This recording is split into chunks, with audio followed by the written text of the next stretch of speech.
Hoy quiero compartir con ustedes un video que he hecho en colaboración con un amigo mío, Sergio Bacari. Él es judío y tiene un famosísimo canal de YouTube sobre la Tierra Santa. Y hemos estado en el cenáculo, en el lugar de la última cena. Y allí hemos puesto en conjunción la cena pascual judía con la última cena de Jesús, para entender de manera más profunda su significado. Espero que les guste.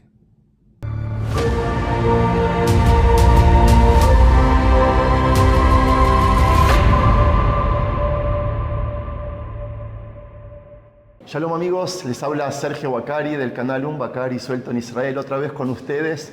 Gracias por participar y gracias al padre Fernando de México, que está hace un par de años en Israel. Le pedí que nos haga un recorrido sobre este hermoso lugar para que nos cuente acerca de la última cena, acerca de la festividad de Pascuas, acerca de todo lo que se viene la semana que viene. Padre Fernando, muchas gracias por aceptar mi invitación. Gracias, Sergio. Y antes de que empiece a hablar, el Padre Fernando tiene un canal en YouTube llamado Padre Fernando, el Evangelio desde Sion. Estamos en el Monte Sion. Así es. Detrás nuestro, un candelabro de bronce de 7 brazos. ¿Sabe qué, Padre? Bueno, pues estamos aquí en el lugar, para los cristianos, el lugar de la última cena, aquí arriba, en la habitación superior, la estancia superior, mientras que aquí abajo está una sinagoga, la tumba del rey David, según una tradición que viene desde hace mucho, desde el medioevo, que se celebra o que se recuerda aquí.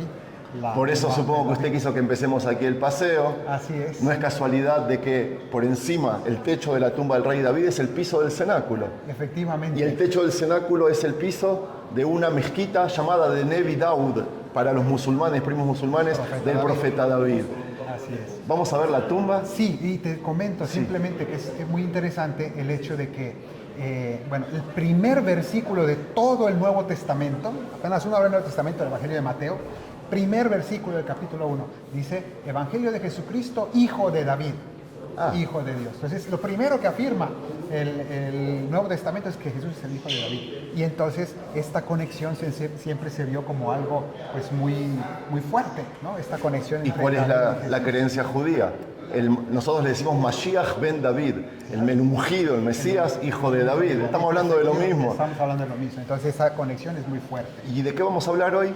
Hoy vamos a hablar de la última cena y del Seder de Pesach, es decir, la cena pascual judía, porque Jesús tomó su última cena, fue una cena pascual, la cena de Pascua. Entonces, justamente este año, en nuestra Semana Santa cristiana, coincidimos con el Jueves Santo, va a ser el jueves que... la cena, si no me equivoco, la cena pascual judía va a ser el miércoles a la noche y el jueves es nuestro Jueves Santo. Entonces Increíble. Estamos ahí, este año ha habido esa coincidencia. Vamos a la tumba un minuto a verla. Yo sigo filmando. Vamos. De hecho, algunos afirman que una gran influencia en la ubicación de la tumba de David tuvo el hecho de que en los Hechos de los Apóstoles se nos narra el discurso de Pentecostés, que también fue en el cenáculo, aquí mismo, en la llegada del Espíritu Santo. Y aquí San Pedro dio un discurso en Pentecostés. Y entonces en ese discurso él habló de David. Hablando de la resurrección de Jesús, habló de David y dijo de ese salmo que dice, no dejarás a tu fiel conocer la corrupción, y sin embargo, dice él, David murió y su tumba está entre nosotros, dijo, estando en el cenáculo. Entonces muchos dijeron, pues si dijo Pedro que la tumba de David está entre nosotros, dijeron, seguramente allá abajo hay una tumba y debe ser la de David. Y a partir de entonces, en el medioevo, se empezó a considerar este lugar de la tumba del rey David. O sea que lo que vamos a hacer ahora es ir aquí arriba. Aquí arriba. Que es donde está el cenáculo. Efectivamente.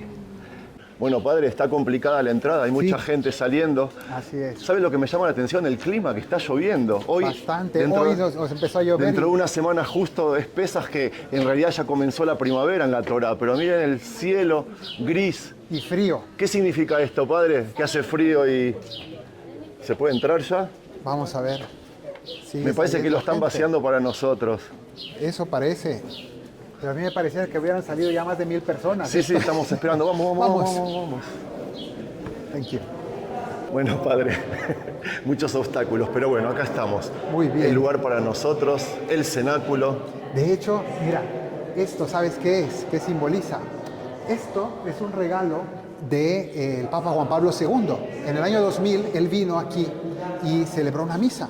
Y en recuerdo de ese momento, por el hecho de que aquí abajo está la tumba del rey David, aquí el cenáculo, y esto también ha sido una mezquita, como mencionamos al inicio. Entonces, este olivo con 3 ramas representa el monoteísmo, los 3 monoteísmos, las 3 religiones juntas que beben de una misma raíz. Ok. Entonces, bueno, te cuento algunas cosas, porque lo que yo quisiera aquí es repasar lo que es la cena pascual judía que Jesús celebró en este mismo lugar, en este sitio. Él vino, él mandó que le prepararan la Pascua y vinieron a celebrar la cena de Pascua, ¿no? Él con sus apóstoles. ¿Qué fue la Pascua, la cena pascual, la cena de los ácimos, ¿no? En realidad fue la cena antes de la salida de Egipto, ¿no? Originalmente. Entonces, la noche antes de la liberación, el pueblo de Israel tomó los panes ácimos, sacrificaron el cordero y tuvieron esa cena pascual. Sí. Entonces, eso después al día siguiente fue la liberación, y después Moisés les mandó repetir esa cena, y cada año se vuelve a revivir la liberación con la cena de Pascua, que es una cena ritual. Sí. Y lo mismo pasa aquí, la noche antes de la muerte de Cristo y de su resurrección, la noche antes de que empezara el misterio pascual de la liberación, Jesús tiene esta cena, que es la cena de Pascua. Se reúnen y tienen esta cena, y al día siguiente va a ser la liberación, y después también Jesús les va a decir: hagan esto en conmemoración mía. También, como Moisés, les va a mandar repetir esta cena y celebrar esta Pascua. ¿Te das cuenta que es el mismo esquema? Entonces, se reúnen aquí y tienen ese Seder de Pesaj, que es el rito, ¿no? el orden de la Pascua. Entonces, ¿con qué empieza el Seder de Pesaj? Digo, sin entrar en demasiados detalles, pero básicamente lo que me he dado cuenta es que la celebración pascual son unos brindis, son 4 brindis con vino. Sí, 4. Y cada copa tiene unas oraciones, unos rituales, unos gestos, ¿no? Pero son 4 brindis de vino. Entonces, primero se sirve la primera copa y se hace el lavatorio de las manos, ¿no? Y en esa época también no solo de las manos, sino de los pies. Y en la Biblia se nos cuenta cómo Jesús aquí le lavó los pies a sus discípulos para prepararse para la cena. Y él fue el que les lavó los pies, ¿no? Como un gesto de humildad. De hecho, ellos quedaron choqueados porque dicen: ¿cómo él nos va a lavar los pies a nosotros? Bueno, él hizo ese gesto aquí. Pues ese es el inicio. Y después de eso viene el momento en que se va a narrar toda la liberación de Egipto, ¿verdad? Eso lo vamos a hacer afuera, porque empezó a haber mucho ruido aquí, si le parece. Me parece muy bien. No se olvide el paraguas. Vamos. Padre, ¿a dónde me trajo a caminar? Esto era un claustro, esto era un convento franciscano en la antigüedad. Entonces, pues aquí se ve todavía el monasterio. Ok, hermoso lo que me estaba contando. Entonces te decía que después de ese brindis con la copa viene la narración de la liberación de Egipto. Pero dime tú, ¿cómo inicia esa narración? Hay una pregunta que alguien tiene que hacer en la cena. El menor. El menor de la familia tiene que preguntarle al padre de familia. Sí. En este caso, Jesús con sus discípulos, ¿quién era el padre de familia? Era Jesús, ¿no? ¿Y quién era el menor? Era Juan, el discípulo amado, Juan, el más jovencito de ellos. Y nos dice el Evangelio que Juan estaba recostado junto a Jesús. y que tenía su cabeza junto al pecho de Jesús. ¿En serio? Sí, y es él, ¿por qué? Porque a él le tocaba hacer esa pregunta en la cena. Entonces, ¿y por qué dice que estaban recostados? Porque la cena de Pascua se toma, ¿cómo se toman las copas?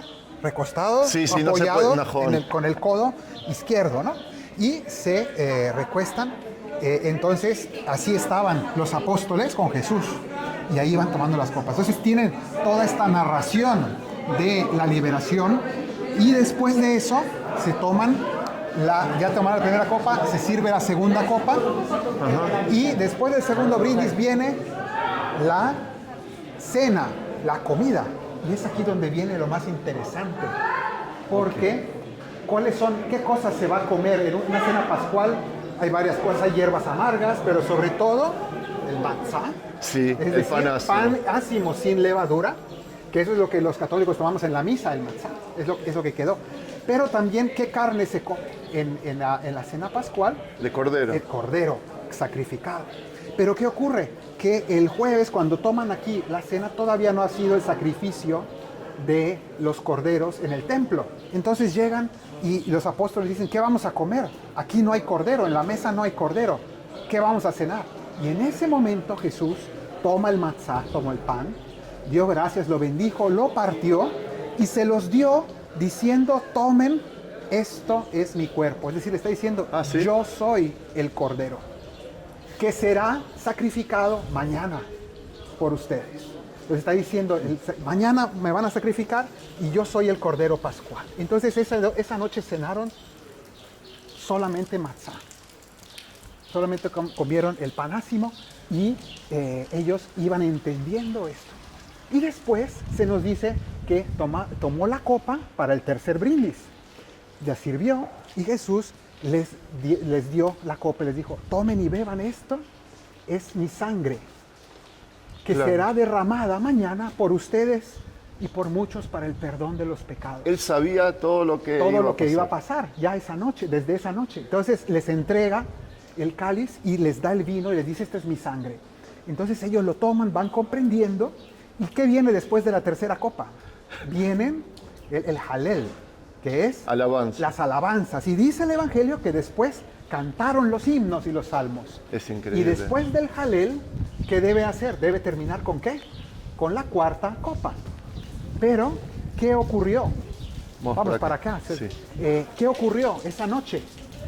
Dice que terminados los himnos, inmediatamente salieron a Getsemaní y no tomaron la cuarta copa. Entonces, ¿qué pasó con la última cena? ¿Por qué no tomaron la cuarta copa? Fueron a Getsemaní, Jesús se puso a orar allí, lleno de miedo. ¿Y qué pedía Jesús? Padre, si es posible, que pase de mí esta copa, que yo no tenga que beber esta copa, la cuarta copa. Esa era la oración de Jesús en Getsemaní. Y entonces, ¿cuál era esa cuarta copa? Cuando llegó al Calvario, al día siguiente, cuando llegó a la cruz, en la cruz, Jesús dijo, al final, tengo sed. Y le llevaron una esponja de vino amargo, de vinagre, vino mezclado con hiel. Y cuando él lo probó, cuando le dieron a beber ese vino, él dijo, ahora sí, todo está cumplido. Es decir, en la cruz, Jesús terminó el Seder de Pesaj.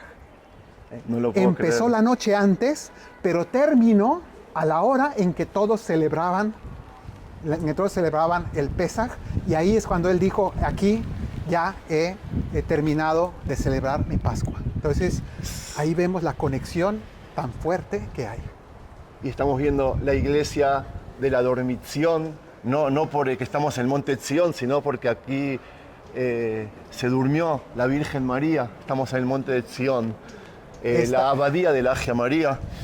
¿Sabe qué, padre? Cuando usted me está contando el relato y lo está haciendo el paralelo al relato, a la festividad nuestra, cómo la festejamos, no tengo más que estar de acuerdo, porque si bien cuando nos explican en Éxodo cómo hay que festejar la fiesta de Pesaj, de Pascua, era que había que sacrificar un animal, un she, como se dice, un cordero, comerlo durante toda la noche y lo que queda había que quemarlo. Pero después pasaron los años, los siglos, y cuando termina el sacerdocio de Tzadok, se cambian todos los rituales de Pesaj y es todo lo que usted me está contando ahora, así se festejaba Pesaj en la época del primer siglo antes de Cristo. En la época del templo. En la época del segundo templo. Así es. Así que a mí me parece fantástico. Lo que yo todavía no entendí, y creo que no se sabe, que quizás usted sí sabe, si estamos hablando de la última cena de Jesús, ¿es la primera cena de Pesaj o cualquier otra cena? Es la primera cena de Pesaj, ¿no? Sí, efectivamente, es el inicio, dice, el Evangelio dice, el primer día de los ácimos. Ok. El primer día de los ácimos se juntaron y le preguntaron a Jesús, ¿dónde quieres que te preparemos la Pascua? Y él dio las instrucciones de venir a este lugar a preparar todo para esa noche. Padre, espectacular lo que me acaba de explicar a mí y supongo que a muchísima gente. Lo más lindo que estamos en el mismo lugar de los hechos. Y ya yo le adelanté a la gente que usted me invitó para que hagamos juntos un video el domingo de Ramos, el domingo si Dios quiere, así que nos vamos a volver a ver. No le deseo todavía felices Pascuas porque nos vamos a ver el domingo, pero sí le quiero agradecer en nombre mío y de toda la audiencia por este hermoso recorrido, a pesar del frío, la lluvia. Y todos los obstáculos y la gente y todo, sí, pero ha salido creo que divino. Muy bien. Y a ver, usted me va a filmar a mí. Claro. Que yo quiero decirle a la gente que visiten el canal y los proyectos de este padre que está padrísimo, como dicen en México. A mí me encanta ver, aprendo muchísimo. Si están viendo últimamente que estoy conociendo un poco más del Nuevo Testamento, es también gracias a este padre. Gracias amigos, y si les gustó el material, no se olviden de regalar un me gusta. Shalom. Shalom.